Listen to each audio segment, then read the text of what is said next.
காலில் விழுந்தது குறித்து பேசியதற்கு எடப்பாடி பழனிசாமி கடுமையாக விமர்சித்த நிலையில் அது குறித்து உதயநிதி ஸ்டாலின் விளக்கம் அளித்துள்ளார். சென்னை அம்பத்தூரில் தேர்தல் பிரச்சாரத்தில் பேசிய அவர் காலில் விழுந்ததை தவறு என்று சொல்லவில்லை என்றும் காலை வாரியதை தான் தவறு என்று சொன்னதாக தெரிவித்தார். இதுதான் பெரிய கேஸ் ஆயிடுச்சு. இப்போ என்ன கண்ணா அப்படின்னு திட்டுவாருமா.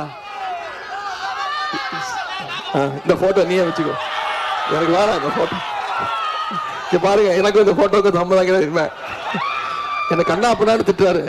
செத்து போயிருங்கன்றாருமா. என்ன என் உயிரை வாங்குறான் அப்படின்றாரு. நான் காலில் விழுந்தது தப்பு சொல்லவே இல்லை. அவர் மாத்தி பேசிட்டாரு. இப்போ ஆமா எனக்கு முதலமைச்சர் பொறுப்பு கொடுத்தாங்க, நான் போய் காலில் விழுந்தேன் அப்படின்றாரு. நான் காலில் விழுந்தது தப்பு சொல்லவே இல்லை. காலில் விழுந்துட்டு முதலமைச்சர் ஆயிட்டு அந்த அம்மாவை ஜெயிலுக்கு அமிச்சிட்டு நீயா என்ன முதலமைச்சர் ஆக்கணும்னு சொல்லி அந்த அம்மா காலையை வாரி விட்டாரு. அதைத்தான் நான் கேட்டேன். இப்போ சசிகலா அம்மா கேட்க ஆரம்பிச்சிட்டாங்க, ஆமா உதயநிதி சொல்றதுலாம் கரெக்ட் தானே, பதில் சொல்ற அப்படின்றாங்க.